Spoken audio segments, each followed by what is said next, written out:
तो दोस्तों, जैसा कि जानते हैं कि हम लोग कंटिन्यूसली अरिथमेटिक प्रोग्रेशन को पढ़ रहे हैं, ठीक है। इसमें हर दिन कुछ ना कुछ नए क्वेश्चन करते हैं जो कि अपने बोर्ड एग्जाम के लिए बहुत ही ज़्यादा इंपॉर्टेंट है। आज भी हम लोग कुछ ऐसे क्वेश्चंस करने वाले हैं जिनकी चांस है कि वो बोर्ड में आएंगे ही, मतलब उनका चांस 75% है आने की, ठीक है। तो आइए आज के जो है लेक्चर को स्टार्ट करते हैं। बहुत ही ज़्यादा इंपॉर्टेंट क्वेश्चन है, आप लोग ध्यान से देखिएगा। इफ़ द पीएथ टर्म, अब ये क्वेश्चन नंबर 40 दिखाई दे रहा है। क्यों? क्योंकि जो हम लोग शुरुआत से सीरीज फॉलो कर रहे हैं, अब तक के जो है हमारे nth टर्म फार्मूले बेस्ड 40 क्वेश्चन लगभग किए जा चुके हैं, ठीक है। ये आपको 40 दिख रहा है, लेकिन जब हम लोग फार्मूले सीख रहे थे तब भी कुछ एक्स्ट्रा क्वेश्चन भी किए गए थे, लगभग 40 हो चुके हैं, ठीक है। तो फिर भी ये कंटिन्यूसली चल रहे हैं, आप देखिएगा। करें if the pth term of AP is Q and it's qth term of AP is P, then so that is P plus qth term is 0, ठीक है। तो पहला क्वेश्चन करते हैं। आप लोग हमें ये बताना, कोई भी AP हो, अगर उसका आपको first term A, common difference D पता है, ठीक है, तो उसमें अगर आप लोग nth टर्म निकालते हो, nth टर्म, ये कौन सा क्वेश्चन है? 40 वाले का सोल्यूशन है। अगर आप nth टर्म निकालते हो तो ये इक्वल होता है फर्स्ट टर्म प्लस जो भी यहाँ रहता है, जैसे nth टर्म निकाल रहे हो तो उससे एक कम, मतलब n-1 D में मल्टीप्लाई होकर इस फर्स्ट टर्म में ऐड होता है, ठीक है। तो वैसे ही अगर हम इस फार्मूले को ध्यान में रखें तो हम लोग pth टर्म कैसे लिखेंगे? तो AP, देखिए nth टर्म था तो यहाँ n लिखा गया है, ठीक है। अब pth टर्म रहेगा तो यहाँ p लिखा जाएगा, a plus p minus 1 into D, ठीक। अब वैसे ही अगर हम लोग qth टर्म लिखें तो क्या लिखेंगे? तो a q, अभी देखिए यहाँ n था तो यहाँ n, अब यहाँ qth टर्म लिख रहे हो तो q आ जाएगा, तो a plus q minus 1 into D, ठीक। अब आपको दिया है कि pth टर्म की वैल्यू क्या है? q है, यानी आप लिखोगे क्वेश्चन अकॉर्डिंग टू क्वेश्चन, ऐसे ही बोर्ड में लिखना है अकॉर्डिंग टू। तो हमें दिए हैं pth term of AP is Q, a plus n-1 into d equals to Q, equation number first, ठीक। वैसे ही qth टर्म क्या है? P है, यानी AQ equals to a plus Q minus 1 into d equals to P। ये दो equation है, ठीक है। क्या कह रहा है? कह रहा है then so that P plus qth term is 0, हमें P plus qth term find करना है। अच्छा, आप हमें ये बताओ, इसका nth टर्म, सॉरी ये क्या था, कौन सा टर्म था जी? ए pth टर्म था, pth term of AP is Q था, ठीक है। ये pth टर्म था, ये यहाँ से n को जो है इरेज कर लेना, ठीक। हाँ, अब qth टर्म P था। आपने जो AP मान रखा उसमें A और D क्या है? मिसिंग है, नहीं पता है, तो उसको पहले हम लोग फाइंड कर लेंगे। क्या करेंगे? फाइंड कर लेंगे, ठीक है। और उसके बाद हमसे किसकी वैल्यू पूछा है? हमसे पूछा है P प्लस, मीन्स T लिखो चाहे आप लोग A लिखो, मीन्स हमसे कहा है कि आप प्रूव करिए AP प्लस qth टर्म क्या होगा? 0 होगा। AP प्लस qth टर्म क्या होगा? 0 होगा, जो कि होता क्या है यहाँ पर देखना, जैसे A nth टर्म था तो यहाँ n था, तो AP प्लस qth टर्म क्या होगा? A plus P plus Q minus 1 into D, इसकी वैल्यू 0 आनी चाहिए, ठीक है। ये क्या है? A प्लस qth टर्म, ये हमें प्रूफ करना है। ये क्या करना है? प्रूफ करना है। तो आइए पहले हम लोग क्या करेंगे, A और D की वैल्यू निकालेंगे और इसमें रख देंगे, ठीक है। तो यहाँ पर देखना, आप एक बार सब्ट्रैक्ट कर दो, एक बार ऐड कर दो। एक बार सब्ट्रैक्ट करोगे तो यहाँ पर आ जाएगा A से A कट जाएगा, बचेगा D, ऊपर P माइनस 1, नीचे Q माइनस 1, ठीक। तो प्लस 1 हो जाएगा into D P minus Q।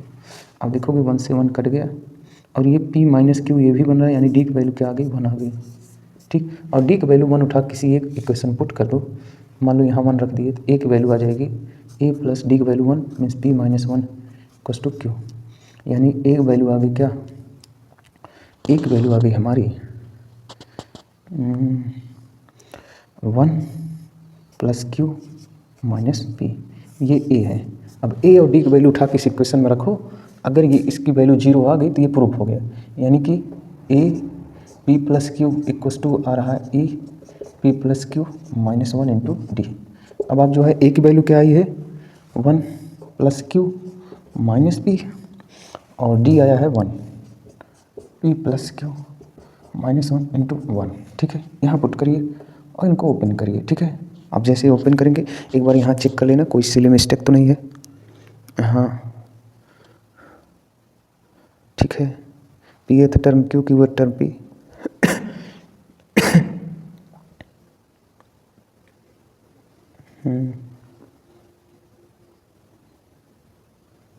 यहाँ देखिए, यहाँ बोला ना यहाँ कुछ एरर है, तो आप इसको q माइनस पी बना लेना। क्या बनाओगे? q minus P. तो डी की वैल्यू -1 आ जाएगी, और डी की वैल्यू -1 आएगी तो यहाँ रखोगे तो -1 हो जाएगा, तो ये -p हो जाएगा और ये +1 हो जाएगा। तो इधर जाने के बाद ये -1 हो जाएगा और p जो है प्लस में रहेगा। ठीक है, चलो इस वैल्यू को यहाँ पर रखते हैं और उसके बाद हम चेक करते हैं। तो डी की वैल्यू, एक वैल्यू जो आई है ना वो -1, ये सब प्लस में, ये माइनस में, और डी की वैल्यू क्या है? -1 आया हुआ है। हाँ, तो अब देखिए -1 प्लस q प्लस p, और ये माइनस अंदर मल्टीप्लाई होगा, -p माइनस q प्लस 1। आप देख रहे हो सब के सब कट जाएंगे और हमारा a plus p plus क्यूथ term जो है 0 आ गया। ठीक है, तो ये टेक्निक थी जो है इसको प्रूव करने की। आइए नेक्स्ट क्वेश्चन करते हैं 40 वाला। करें the first and last term of AP is A and L. ठीक है, मान लेता हूँ एपी का फर्स्ट टर्म ए, कॉमन डिफरेंस डी है। ठीक है, फर्स्ट एंड लास्ट टर्म हमको दिया है। ओके, लास्ट टर्म मतलब समझ रहे हो? अंतिम, मीन्स nth टर्म। ठीक है, कितना दिया हुआ है? एल दिया हुआ है। उसके बाद कह रहे हैं so that the some of the nth term from the end, from the beginning and nth term from the end. अच्छा, एक बार कह रहा है कि so that the some of nth term from the beginning. तो बिगिनिंग से अगर आप अपनी एपी को लिखोगे तो ए प्लस डी, ए plus 2d dot dot dot dot, nth term क्या आएगा? ए प्लस n-1 इंटू डी। ठीक है, तो nth टर्म अगर आप बिगिनिंग से देखोगे तो an इक्वस टू आ रहा है ए प्लस n-1 इंटू डी। ठीक, इसी को उन्होंने एल माना है। क्या माना है? एल माना है। ठीक है, और उसके बाद कर रहे हैं कि nth term from the end, मतलब जब ऐसी बात करें ना nth term from the end ना, तो एपी को पलट दो। आप एपी को ही पलट दो, तो आप जब एपी को पलट दोगे, ये क्या है? फ्रॉम द बिगिनिंग, शुरुआत से। ठीक, ये फ्रॉम द इंड क्या करेंगे? एपी को ही रिवर्स कर देंगे। अब जो लास्ट टर्म होगा वो फर्स्ट टर्म की तरह काम करेगा, मीन्स ए plus n-1 into D. Okay, और उसके बाद आ जाएगा ए plus n-1 n-2 into D. ठीक, so on A plus D A. ठीक, और इस समय जो है हमारा जो एंड वाला टर्म है वो क्या है? Means from the last to, अंतिम से देखिए, from the last to beginning, मतलब यूँ कह सकते हो कि लास्ट से शुरुआत। टर्म अब उल्टा हो गया। ठीक है, तो क्या होगा? nth टर्म, इस समय हमारा nth टर्म क्या है? ए है। nth टर्म क्या है? ए है।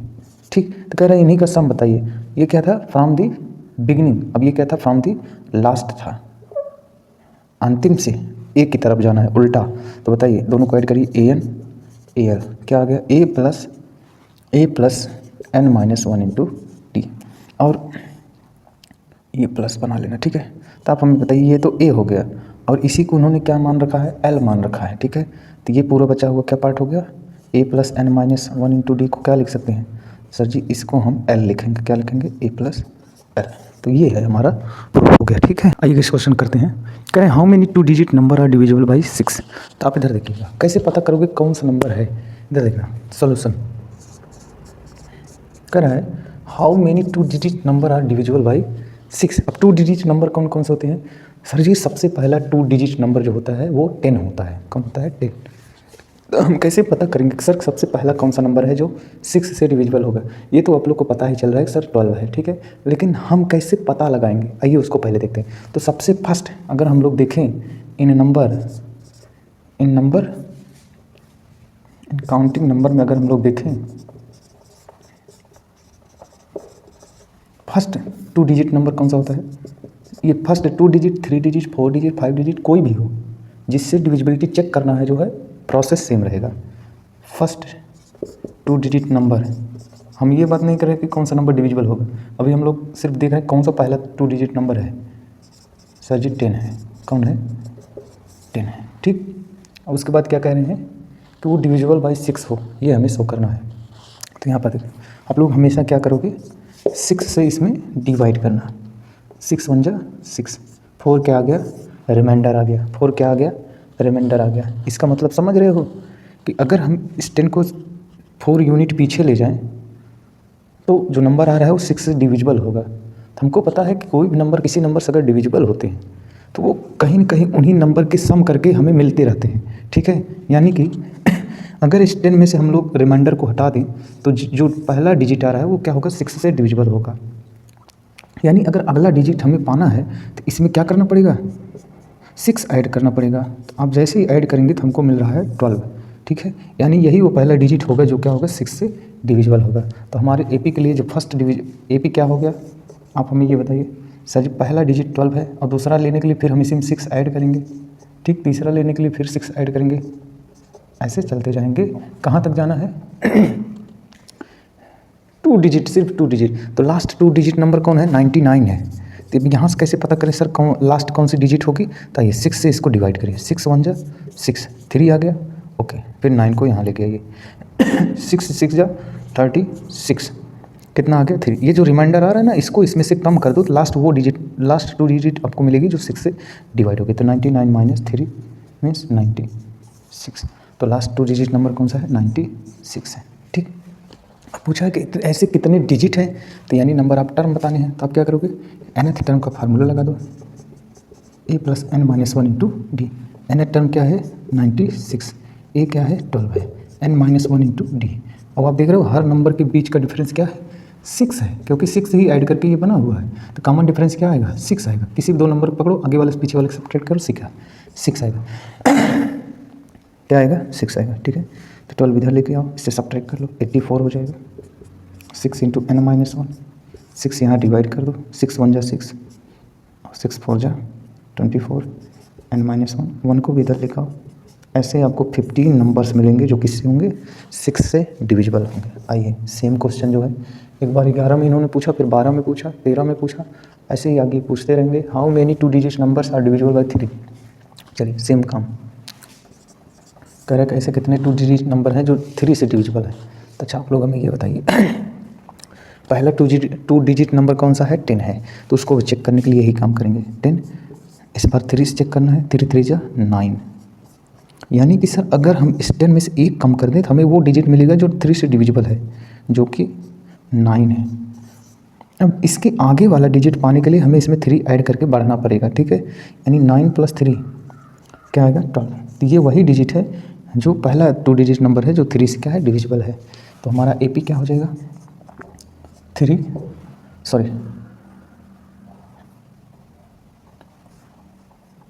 क्या हो जाएगा एपी 12, ठीक। अगला डिजिट लाने के लिए हम लोग क्या करेंगे, 3 से डिविजिबिलिटी चेक करें तो इसमें 3 ऐड करते जाना, 15 18 21 सो ऑन। लास्ट डिजिट कौन सा है, 99 है। तो ये तो आपको दिख ही रहा है 3 से डिविजिबल है, चेक करने की जरूरत नहीं है। कॉमन डिफरेंस क्या आ रहा है सर जी, कोई भी 2 पास टर्म को पकड़िए, सब्ट्रैक्ट कर दीजिए। सिंपल सी बात बताओ, जिससे डिविजिबिलिटी चेक करो वही कॉमन डिफरेंस बनता है। 15 - 12 कितना आ रहा है, 3 आ रहा है। 3 से हम लोग चेक भी कर रहे हैं, ए क्या है 12 है। nth टर्म फार्मूला लगा दीजिए नंबर ऑफ टर्म के लिए। an कितना दिया हुआ है 99, फर्स्ट टर्म 12 है, n - 1, डी कितना है 3 है। 12 को इधर लाइए, 7 87, ठीक है। n - 1 इंटू 3 आगे डिवाइड कर देगा, 3 2 जा 6, 2 3 9 जा 27, n - 1 भी आके इसमें ऐड हो जाएगा 30। ऐसे 30 नंबर मिलेंगे 2 डिजिट के जो 3 से डिविजिबल होंगे, ओके। आइए ये वाला क्वेश्चन कहते हैं, how many 3 digit numbers are divisible by 9। हमसे कह रहे हैं ऐसे किससे 3 डिजिट नंबर हैं, कितने 3 डिजिट नंबर हैं जो 9 से डिविजिबल हैं। तो फर्स्ट आप लोग हमेशा जब भी ऐसे क्वेश्चन है, आप फर्स्ट 3 डिजिट सोचो या फर्स्ट 4 डिजिट सोचो, फर्स्ट 5 डिजिट सोचो, जिसकी बात वो करे। अभी यहाँ 3 की बात कर रहे हैं तो हम लोग 3 सोचेंगे। तो फर्स्ट 3 डिजिट नंबर कौन सा होता है, 100, ठीक। किससे बात कर रहे हैं, 9 से। इसको 9 से डिवाइड करके चेक करो, 9 1 जा 9, 1 आ गया, 9 1 जा 9, 1 आ गया। इसका मतलब सर अगर इस 100 में से एक कम होता है तो वो जो नंबर होता है वो 9 से डिवाइड होता है। यानी 100 - 1 जो 99 है वो किससे डिवाइड है, 9 से डिवाइड है। यानी अगला नंबर पाने के लिए हमें 9 ऐड करना पड़ेगा। तो नेक्स्ट नंबर के लिए क्या करोगे आप, इसमें 9 ऐड करोगे जो कि आएगा 108, और ये 3 डिजिट नंबर है और 9 से डिविजिबल है। यानी ये हमारा काम बन गया। यानी एपी हमारा क्या आ गया, पहला 108 आ गया और 9 से डिविजिबिलिटी चेक करना है। तो दूसरा नंबर लाने के लिए इसमें 9 ऐड कर दीजिए, तो 117, फिर 9 ऐड कर दीजिए, 126, ऐसे जो है चलता चला जाएगा। लेकिन लास्ट के भी हमें 3 डिजिट नंबर पता करना है जो 9 से डिविजिबल हो। तो लास्ट 3 डिजिट नंबर कौन सा है, 999, और 9 से डिविजिबल होना चाहिए। तो ये तो ऑलरेडी 9 से डिविजिबल है, ठीक है। तो इसको चेक नहीं करना, ठीक।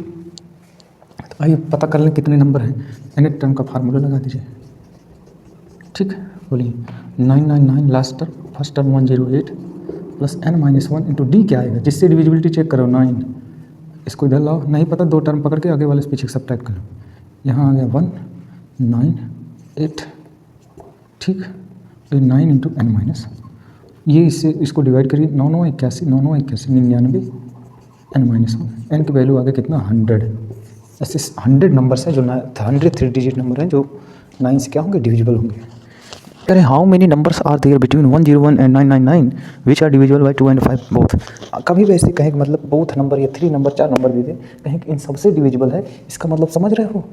एक कॉन्सेप्ट सुनना, a number will be divisible by m and n both, इसका मतलब वो नंबर l और m के एलसीएम से भी डिविजिबल होगा। मीन्स जितने नंबर होकर है एक साथ डिवाइड हो, यानी वो उन नंबरों के एलसीएम से भी वो नंबर क्या होगा, डिविजिबल होगा।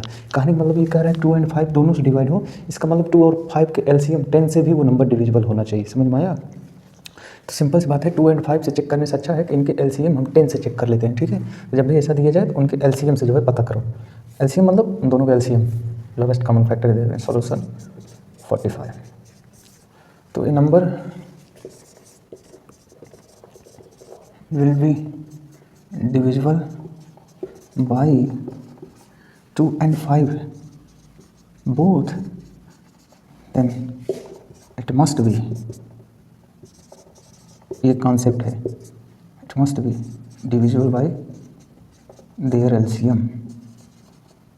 तो हम लोग क्या करेंगे कि अलग अलग निकालने से अच्छा है कि इनके एलसीएम से चेक करेंगे। इनका एलसीएम क्या आ जाएगा, दोनों का 2 और 5 का साजिद 10 आ जाएगा। तो हम लोग किससे डिविजिबिलिटी चेक करेंगे, 10 से कर लेंगे। तो यहाँ पर देखिएगा नंबर किसके बीच की बात की है, बिटवीन मतलब इसके बीच की बात की है। ठीक है, तो एपी में आप हमें ये बताइए पहला कौन सा नंबर होगा जो 10 से डिविजिबल होगा। तो इसके बीच की बात किया है, मतलब समझ रहे हो, इन नंबर्स को तो लेना नहीं है। तो फर्स्ट कौन सा नंबर हम कंसीडर करेंगे, 102।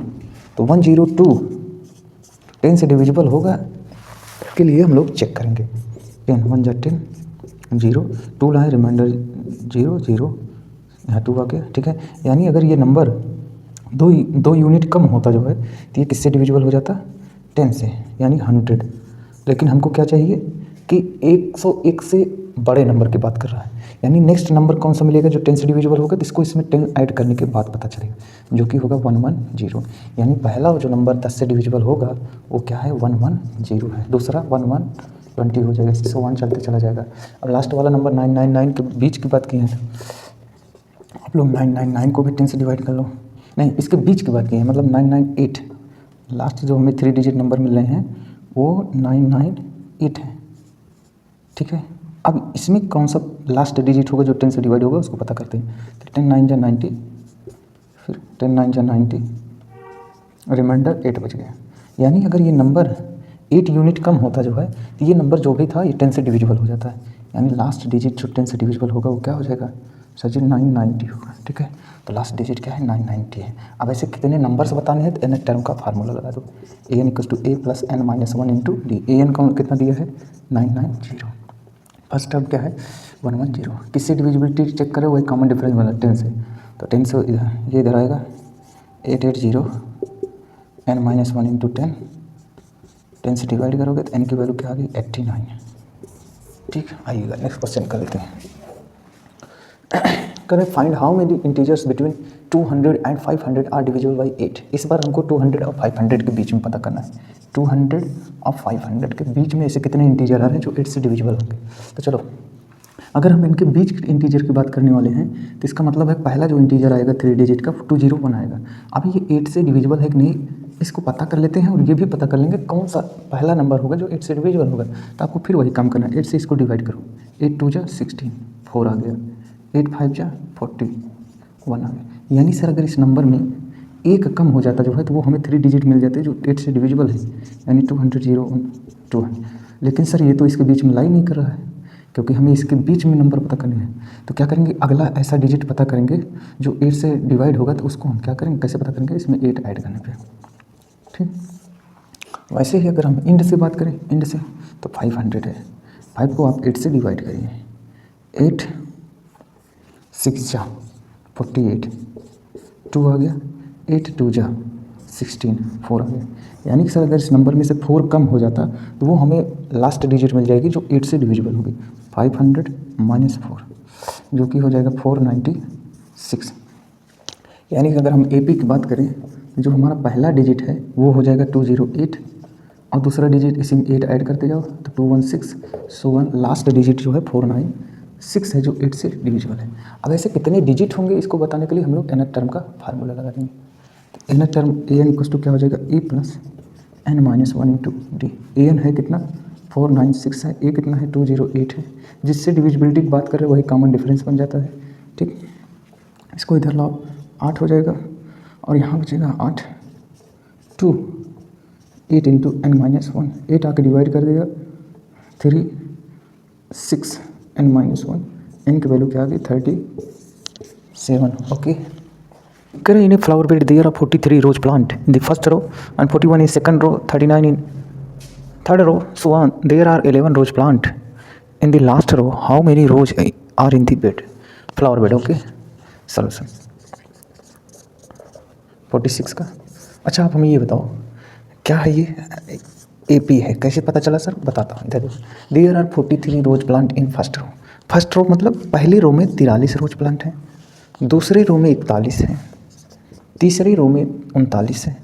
ठीक, ऐसे सो ऑन। और कह रहा है कि there are 11 rose plant in the last row, last row ऐसे जाके उसमें 11 रोज प्लांट है। ठीक है, ठीक करें how many rose are in the flower bed. आप बताइए पहले रो में 43 यानी फर्स्ट टर्म, सेकंड रो में 41 यानी सेकंड टर्म, थर्ड रो में 39 यानी थर्ड टर्म, ऐसे लास्ट टर्म मतलब nth टर्म में क्या दिया है 11 दिया है। तो इसका मतलब ये AP है। पूछ रहा है कितने रो, कितने जो है हमारी रो होंगे ये बताना है। तो 1 रो 2 रो 3 रो ऐसे हमारी रो हैं, यानी फर्स्ट टर्म सेकंड टर्म, वो नंबर आप टर्म पूछना चाहता है। तो आप हमें ये बताइए an इक्वल्स टू क्या होता है a plus n minus 1 into D. nth term क्या है 11 है, फर्स्ट टर्म क्या है 43 है, plus n minus 1 into D.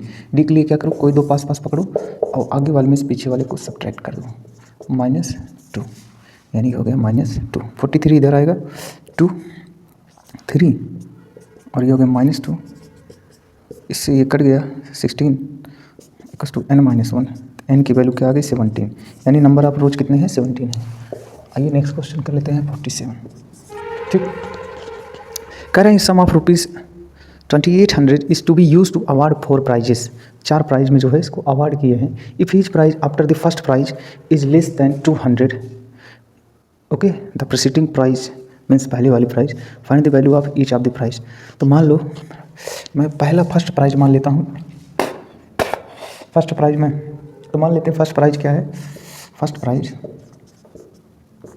x rupees है। कितना है x रुपीज़ है। ठीक है, उसके बाद कह रहे हैं नेक्स्ट प्राइस जो है पहले वाले प्राइस के 200 रुपये कम है, यानी सेकंड प्राइस क्या हो जाएगी x माइनस 200। ठीक, ये रुपए का सिंबल बना रहा हूँ, उसे टेंशन ना लेना। थर्ड प्राइस क्या हो जाएगा, यानी अब इसके पहले वाले 200 कम होगा, यानी x माइनस 400 रुपया, x माइनस 400 ये रुपए का सिंबल है। ठीक है, और फोर्थ प्राइस क्या हो जाएगा, अब ये जो प्राइस है इससे भी 200 कम 600। और ये कौन से प्राइस डिस्ट्रीब्यूट किए गए हैं, ये 2800 रुपये को जो है ये 4 प्राइजेस में डिस्ट्रीब्यूट कर दिया गया, यानी कि इस 2800 का 4 भाग कर दिया गया है। यानी इन चारों को अगर हम ऐड करें तो इस 2800 के इक्वल हो जाएगा। ठीक है, यानी कि x plus x minus 200, x minus 400, x minus 600 का सम किसके इक्वल हो जाएगा 2800 के। ठीक, यानी ये 4x हो गया माइनस 6 1200 इक्वल्स टू 2800।